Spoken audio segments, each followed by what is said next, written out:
Nellore city నియోజకవర్గం 8వ division town హాస్పిటల్లో బాబు షూటీ భవిష్యత్ గ్యారంటీ కార్యక్రమంలో పాల్గొన్నారు మాజీ మంత్రి పొంగూరు నారాయణ, టీడీపీ రాష్ట్ర ప్రధాన కార్యదర్శి కోటమిరెడ్డి శ్రీనివాసరెడ్డి. ముఖ్యమంత్రి జగన్ పని అయిపోయిందని, నియంత్రిత పాలనతో ఇటు ప్రజలు అటు అధికారులు ఇబ్బందులకు గురవుతున్నారని అన్నారు మాజీ మంత్రి నారాయణ. నెల్లూరు నగరంలో మరీ దారుణంగా ఉంది పాలన అని అన్నారు. వైసీపీకి చరణగీతం పాడేందుకు సిద్ధంగా ప్రజలు ఉన్నారని, జగన్ పాలన కన్నా బ్రిటిష్ పాలనే మేలని అంటున్నారు నెల్లూరు ప్రజలని అంటున్నారు మాజీ మంత్రి నారాయణ. అసెంబ్లీలో చట్టాలు చేయడం, ఆ చట్టాలను జీవోలు ఇవ్వడం, ఆ జీవోలకు తగినట్టు అధికారులు పనిచేస్తున్నారో లేదో చూడటమే ప్రజల చేత ఎన్నుకోబడిన ప్రజాప్రతినిధుల పని అని అన్నారు మాజీ మంత్రి నారాయణ. మాజీ మంత్రి నెల్లూరు సిటీ ఎమ్మెల్యే అనిల్ కుమార్ యాదవ్ వ్యాఖ్యలపై తీవ్రంగా స్పందించారు మాజీ మంత్రి నారాయణ.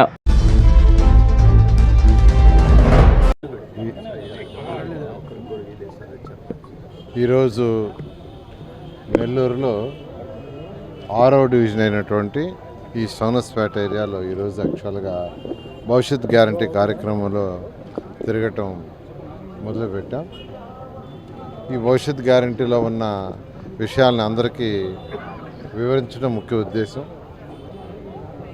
దాంతోపాటు ఎక్కడికి పోయినా, ఎందుకంటే ఇక్కడంతా ఎక్కువగా షాప్స్ ఉంటాయి, షాప్స్లో ఎక్కడికి పోయినా వాళ్ళు చెప్పేది ఒకటే, మాకు ప్రశాంతమైన వాతావరణం కావాలి, లా అండ్ ఆర్డర్ చక్కగా మెయింటైన్ చేసే వాతావరణం కావాలి, మా వ్యాపారాలు మేము చేసుకుంటాం. జనరల్గా ఇక్కడ ఇండియాలోనే కాదు, మన నెల్లూరులోనే కాదు, ప్రపంచంలో ఏ దేశంలో అయినా తీసుకోండి, ఎక్కడైతే లా అండ్ ఆర్డర్స్ సక్రమంగా ఉండి ప్రశాంతంగా ఉంటుందో, ధర్నాలు అటువంటివి ఉండవు, అలాంటి కంట్రీస్లో పెట్టుబడులు పెడతారు. వచ్చి పెద్ద పెద్ద కంపెనీలు పెట్టుబడి పెట్టాలంటే ఫస్ట్ అక్కడ ఉన్న వాతావరణాన్ని ఫస్ట్ అసెస్ చేస్తారు, లా అండ్ ఆర్డర్ని చూస్తారు. కానీ మన నెల్లూరులో ఈ 5 సంవత్సరాల్లో నేను చెప్పలే, మీరే చూస్తున్నారు.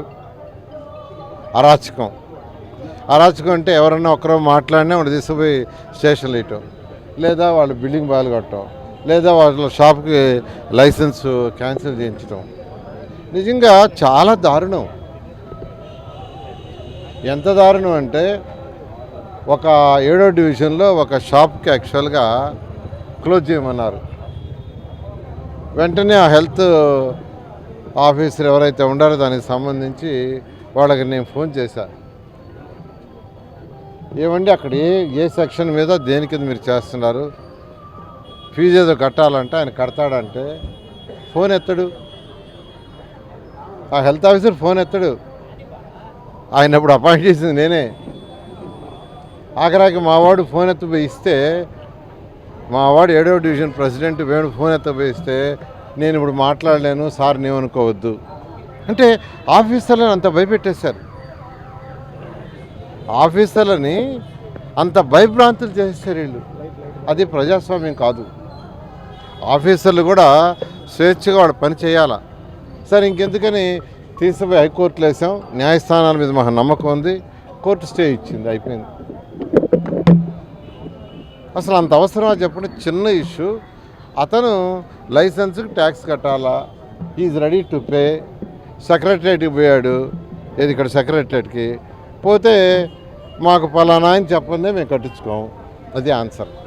ఇంక సెక్రటరేట్ ఎందుకు, ఆ సెక్రటరేట్లో సెక్రటరీలు ఎందుకు?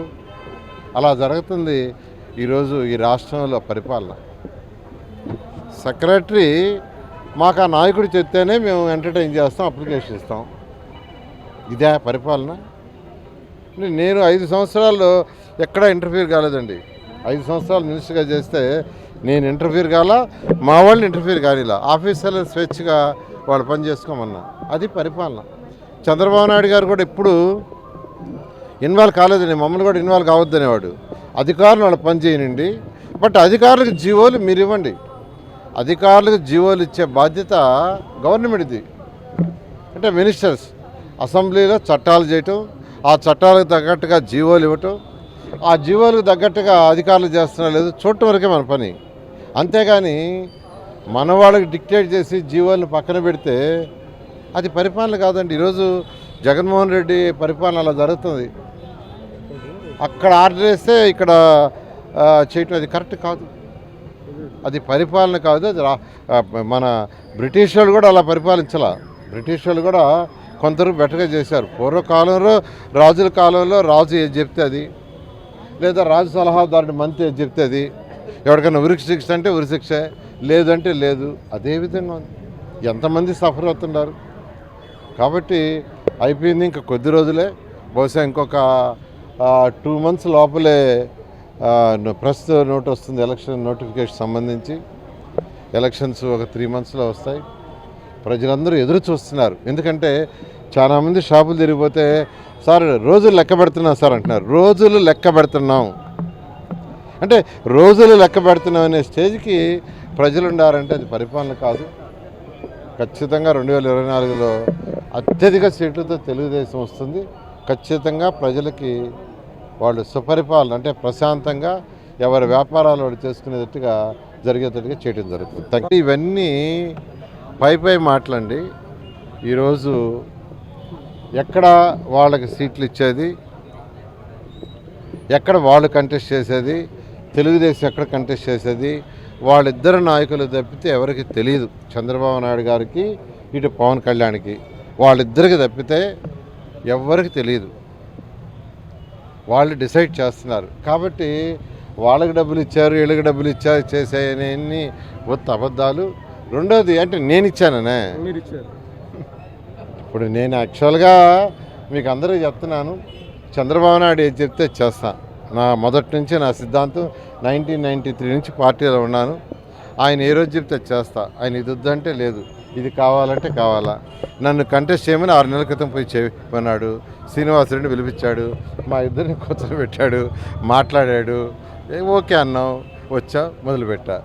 ఇక్కడ ఏమీ లేదు. అంటే ఈరోజు కూడా నేను చెప్తున్నాను, పార్టీ అధినేతలు ఇద్దరు ఏది నిర్ణయిస్తే అది ఫైనల్. ఈ మధ్యలో డబ్బులు ఇటాలని అదని ఇదని ఇవన్నీ నమ్మొద్దు. ఈయన మీద కూడా అలిగేషన్ వేశారు, శ్రీనివాసరెడ్డి మీద కూడా. ఎన్ని నమ్మొద్దు, ఎన్ని ఉత్తమ మాటలు. క్లియర్గా చెప్తున్నాను. చంద్రబాబు నాయుడు ఆర్డర్ వేశాడు, నువ్వు నెల్లూరులో కంటెస్ట్ చేస్తున్నా, పోయి కంటెస్ట్ చేయమని. ఆయన ఆర్డర్ని తూచా తప్పకుండా వచ్చి కంటెస్ట్ చేస్తాను. అంతే. Thank you sir. మహాశక్తి ప్రోగ్రాంలో సోనస్పేటలో తిరగడం జరుగుతూ ఉంది. ఎక్కడికి వెళ్ళినా ఏదో టౌన్లో ఏ టీ అంగట్లో చూసినా ఇదే డిస్కషన్. సారు ఇంతకుముందు ఎంత డెవలప్ చేశాడు, పాపం ఓడిపోయాడు, అయ్యో పాపం అనేది ఎక్కడ పెట్టినా ఉంది. అయ్యో పాపానికి పోటీ లేదు. ఎందుకంటే సార్ చేసిన పనులు అవి, అలాంటి పనులు. ఇది భారతదేశం ఎక్కడ జరగని పనులు. ఇక్కడ చూస్తే రాష్ట్రంలో చూస్తే ఒక కరెంటు 9 సార్లు పెంచారు. మనకి షాక్ కరెంటు పట్టుకుంటే కాదు, కరెంటు బిల్లు పట్టుకుంటే షాక్ కొడుతుంది. అదే రకంగా ఇంటి పన్నులు పట్టుకుంటే, కాగితం పట్టుకుంటేనే మన గుండె దడదడ కొట్టుకుంటుంది. నిత్యావసర సరుకులు పెరిగిపోయినాయి. ఏది కూడా తినేటట్లేదు, కూడా ఏది కూడా కొనేటట్లేదు. పరిస్థితి ఘోరంగా ఉంది. మన సార్ ఉన్నప్పుడు మున్సిపల్ మంత్రిగా ఒక్క పైసా కూడా ఆ రోజు ఆయన ట్యాక్స్ పెంచలేదు. అదే రకంగా తెలుగుదేశం ప్రభుత్వం చంద్రబాబు నాయుడు ఒక్క పైసా కూడా ఆ రోజు కరెంటు పెంచలేదు. దేంట్లో కూడా ఒక్క పైసా. అనేక సంక్షేమాలు చేసినటువంటి ప్రభుత్వం, అనేక ఇళ్ళు కట్టించినటువంటి ప్రభుత్వం. ఇన్ని నారాయణ గారు చేసిన చెప్పాలంటే ఒకటే రెండా, 100 అని చెప్పొచ్చు. మెయిన్ ఇల్లు కట్టి 46,000 ఇల్లు చెప్పాలన్నా, అదే రకంగా పార్కులు చెప్పాలన్నా, అదే రకంగా ఇల్లు చెప్పాలన్నా, అదే రకంగా రోడ్లు చెప్పాలన్నా, ఒకటే రెండా అన్ని కట్టించిన మహానుభావుడు. ఈరోజు చూస్తే మంత్రిగా ఉన్నవాళ్ళు ఎటుపోయినారో నేను ఒకటే అడుగుతున్నా. మొన్నటి దాకా అబద్ధాలు మాట్లాడాడు, నారాయణ కనపట్లేదు. ఈరోజు నువ్వు ఎటుపోయావు అని నేను అడుగుతున్నా. ఈరోజు నువ్వు నియోజకవర్గం ఎదుర్కొంటున్నావు, ఎక్కడ పోటీ చేయాలని. అంటే నారాయణ గారిని ఓడించలేము అని నీ పార్టీ డిసైడ్ అయిపోయింది, నువ్వు డిసైడ్ అయిపోయావు. అందుకని ఇంకా నారాయణ గారి ఎన్నికలు జరగడం లాంఛనప్రాయం అని చెప్పి నేను తెలియజేస్తున్నా. అనిల్, నీకు దమ్ము ఇప్పటికైనా ఉంటే, నువ్వు మాట్లాడిన మాటలు కట్టుబడి ఉంటే, దమ్ముంటే నీ పార్టీకి నీకు నెల్లూరు టౌన్లో పోటీ చేయి.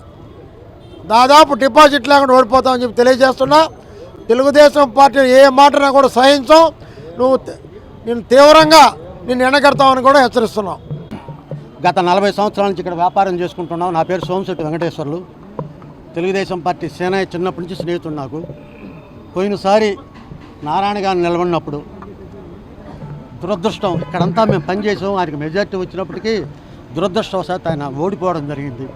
ఆ రోజు నుంచి ఈ రోజు వరకు ప్రజలు వచ్చే వాళ్ళందరూ ఏమంటుంటారంటే తప్పు చేసామయ్యా, మేము బంగారం లాంటి ఆయన ఓడించుకున్నాం, మనం ఈసారి ఆ తప్పు మేము సరిదిద్దుకుంటాం. ఎందుకంటే రాజకీయ నాయకులు రెండు విధాలుగా ఉంటారు. ఒకరు హామీలు ఇస్తారు, గెలిచిన తర్వాత చేస్తూ ఉంటారు. వాళ్ళు చేస్తారో లేదో మనకు తెలియదు. సార్ అట్లా కాదు, 500 చిల్లర కోట్లతో ఎంతో డెవలప్మెంట్ చేశాడు. మీరందరూ చూస్తూనే ఉండరు. అండర్ గ్రౌండ్ డ్రైనేజ్ చేస్తే వాటి మీద మూతలు పెట్టించేదానికి కూడా ఈ గవర్నమెంట్కి అది శక్తి లేదని అంటే ఇంకేం మాట్లాడుకోవాలా? స్కూటర్లలో పోయేవాళ్ళు, సైకిళ్ళల్లో పోయేవాళ్ళు, ఆయన భగవంతుళ్ళు అంటే ఆయన అండర్ గ్రౌండ్ బ్రిడ్జ్ పెట్టిస్తే దాని మీద మూతలు కూడా ఇచ్చలా. అంతలా తప్పు జరిగింది. ఈరోజు ప్రతి ఒక్కరికి ఇల్లు కావాలా? ఇల్లుందా? రాజధాని ఉందా? కట్టిన రాజధాని డెవలప్మెంట్ చేశారా? అది కూడా లేదు. ఆ విధమైన పరిస్థితుల్లో మనం ఉన్నాం. మళ్ళా మన అదృష్టం బాగుండే సారు ఇక్కడ క్యాండిడేట్గా నిలబడడం జరిగింది. ఆయన గురించి ప్రత్యేకించి చెప్పాల్సిన పని బల్లే, ఆయనకు అవసరం లే, అసలు ఈ విధంగా తిరగాల్సిన పని బల్లే. ఎన్నో ఇన్స్టిట్యూట్కి కోట్లకు అధిపతైన ఆయన ప్రజలకు నేను సేవ చేయాలా? పోయినసారి నాకు ఓట్లేసి నన్ను గెలుపు ఫైనల్ దాకా తీసుకొని వచ్చారు, ఓడిపోయాను. మళ్ళీ ఈరోజు నేను నిలబడి వాళ్ళ రుణం తీర్చుకోవాలనే ఒక ఉద్దేశంతో ఆయన మన మధ్యకి రావడం జరిగింది. మేమంతా ప్రాణం పోయినా సరే ఆయన ఈసారి మొత్తం ఖచ్చితంగా గెలిపిస్తామని చెప్పి ఈ సందర్భంగా